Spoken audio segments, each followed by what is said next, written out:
So, at Ikigai Outdoor Collective, we often get asked what Ikigai means.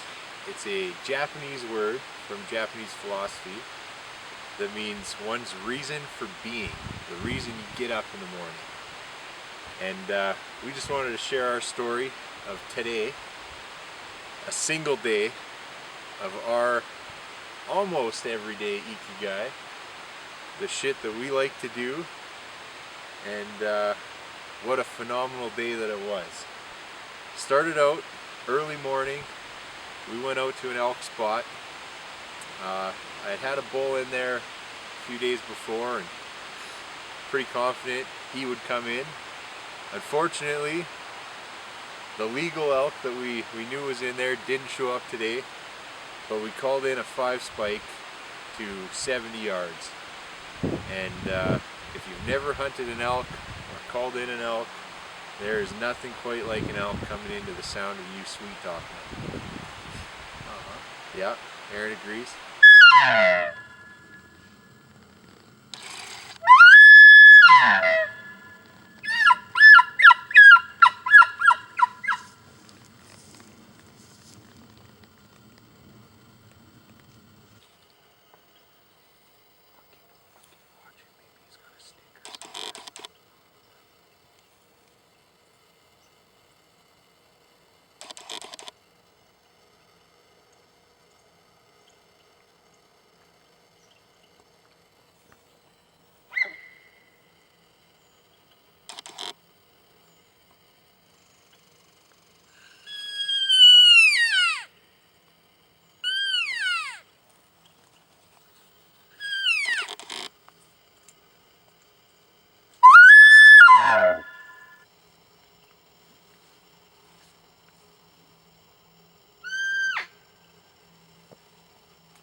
After that, we packed our gear up, and the reason Aaron came down was actually because I was drawn for a goat.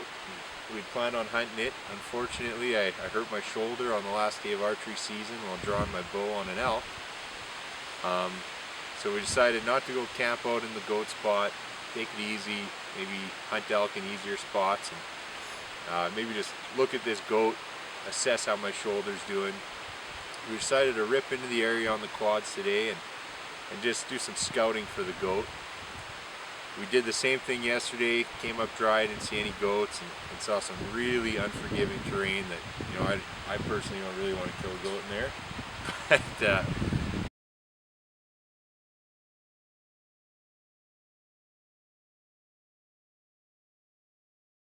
But today we went to the other spot up to the lake, and there's some beautiful terrain. Looks phenomenal to find a goat. We did find a goat. It was a little far off, but we saw our first goat today, which is giving a little glimmer of hope that we can maybe harvest one. Pretty excited. On top of that phenomenal day, we decided not to bring the 22, skip the chicken hunting today, we thought. But sure as shit, this grouse hops off the road standing on a log. We're taking some video of him because it's a beautiful bird. We decide, well, let's try and take him. We look around, a couple rocks on the road, 3-4 throws with the rock, and we end up getting a bird. It was awesome. Aaron would like to take credit for it, but his arm's a little, you know. But yeah.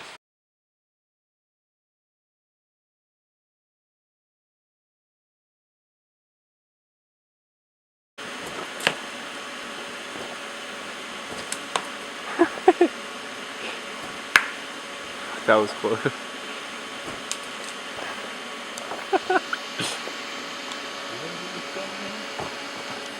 Kind of. Kind of.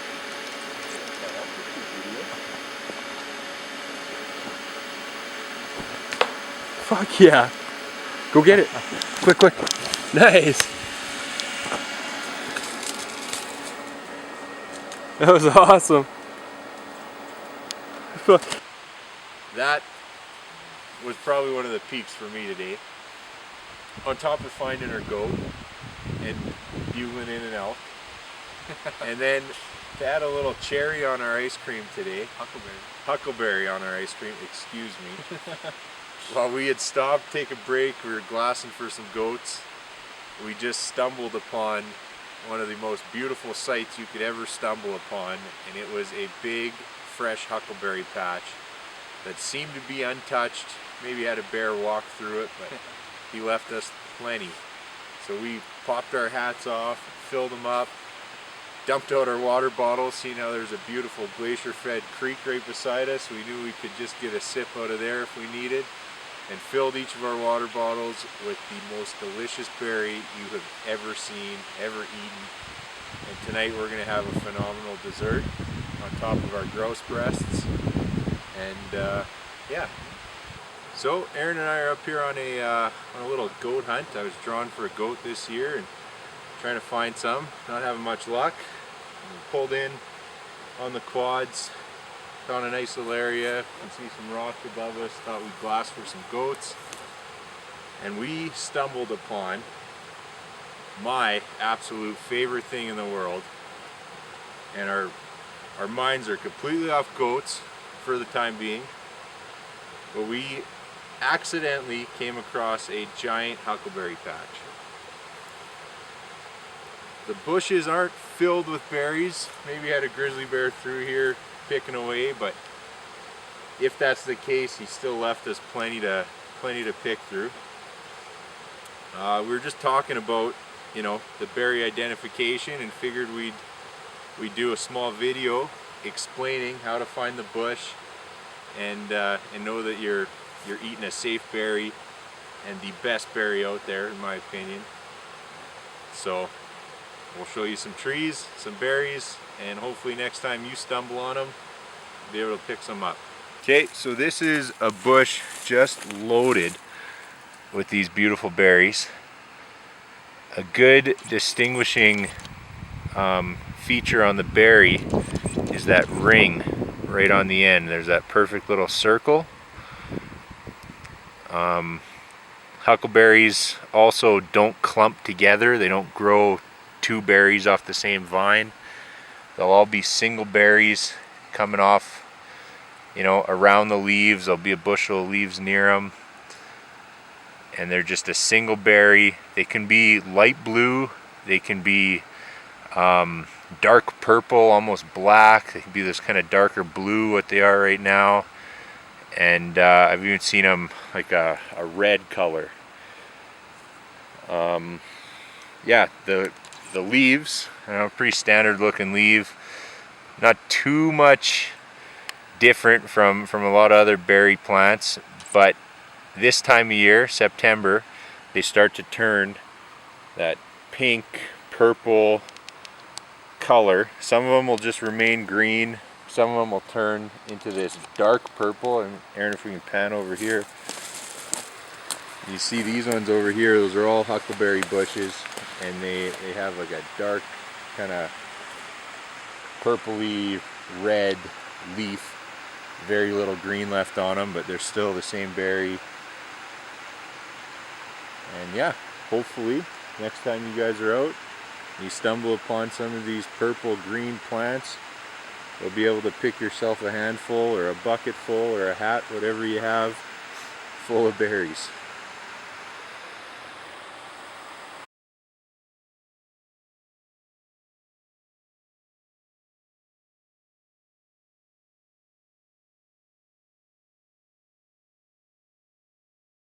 That's our Ikigai today, and hopefully tomorrow we'll have more stories and potentially a dead goat, but we just thought we'd share that day with you.